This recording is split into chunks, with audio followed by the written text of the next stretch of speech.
Tak, zdravím vás od dnešního videjka. Jsme na procházce v lesíku.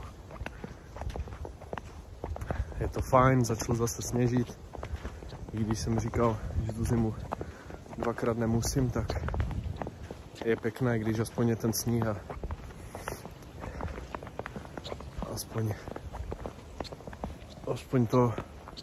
aspoň to tak zvelebí ten les.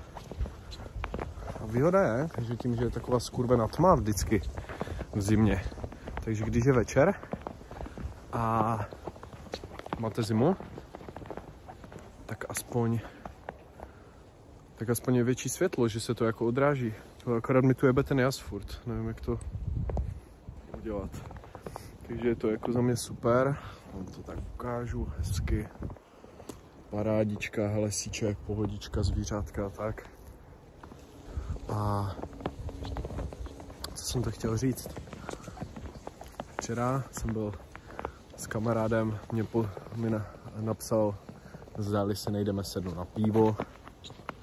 A já jako už moc nepiju, jo, takže jsem se rozmýšlel a zase jsem si řekl, ty vole, jaký je už dneska problém se domluvit jen tak s někým prostě někam a myšleno v tom smyslu, máme práci, máme koníčky, máme přítelkyně, máme jako partnery, máme prostě jako více věcí než starosti, než jsme měli, když jsme byli mladší. A prostě není už tak jednoduché se domluvit, no, každý má jako svoje.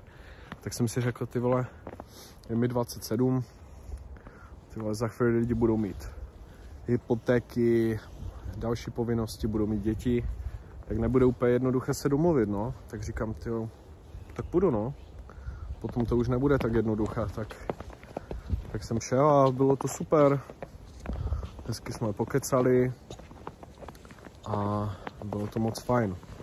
Ale nepiju hlavně proto tolik už, protože mě sere, že ty kocoviny, co jsou potom, já mám třeba kocovinu, dneska nebyla nějaká jako, že by vyloženě, ale prostě poznám na sobě, že včera jsem jako si dal pití a nesedí mi nemám rád ten stav a hlavně věřím, že to má tak více lidí, ale já si připadám jako strašný tupec, tyjo, když po tom, co jsem pil, že mi fakt jako klesne IQ tak o 30 bodů a fakt jako někdy mi vypadávají věty, někdy hledám úplně ty myšlenky a úplně se s tím dementně, tak mi to jako fakt nesedí. Ale, co jsem zjistil, že čas od času to potřebuju, jako tak vypnout. Každý má jako určitě na to vypnutí to svoje, ale mně to sedí v tom ohledu, že prostě jako neřeším, dám si třeba ty piva, dám si ten drink a prostě vypnu takový restart, jako mozku trošku. A podle mě každý, jak to má v jiné formě, tak mě to vyhovuje takhle, jsem tam si dát to pivísko, drinčík. Samozřejmě v létě to má úplně jiný vibe, na zahrádce někde, nebo kde to máte rádi prostě. A to mi jako sedí, no, ale i tak je to v zimě si dobré jako zpříjemnit. Jde to o lidech, co si budem.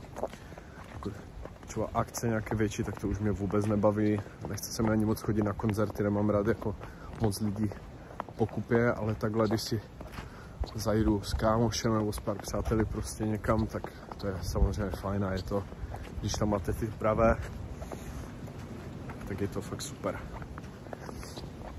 Člověk musí být s lidma, ať si, jako taky mám někdy dny, prostě když chci úplně být sám, nechci s nikým mluvit, ale je to potřeba, protože s těma lidma, jsme tu pro ty lidi, že jsme tu prostě s těma, co máme rádi a je to důležité. A co jsem to chtěl říct? No jako co si budem, ty kocoviny teď jako fakt jsou úplně, když už jsou, tak jsou na piču, oproti tomu, než mi bylo třeba 20 a člověk si vypil, budil se, jo, jako věděl, že pil, ale prostě hned si řekl, jo, tak by se jde pít znova, vůbec mu to nevadilo. Ale teď fakt mi to jako, fakt mě to ničí, nemám to rád. Je to tak, a hlavně to není tak, že si vypijete a druhý den, no dobré. Teď je to fakt, že já třeba 3 dny ještě potom, jako když více piju, tak 3 dny ještě potom cítím fakt jako, že nejsem úplně fresh, že jsem třeba na 70%, prostě tak jak se cítím jako dobře a nestojí to za to. Jasně, říkám, jednou za čas, proč ne, ale každý den nebo prostě často vůbec. Já jsem si dal třeba ty piva skoro, když jsem naposledy měl, no třeba jsem měl před Vánoci nebo, no před Vánoci. Nějak mi to nechybí, fakt. Takže tak.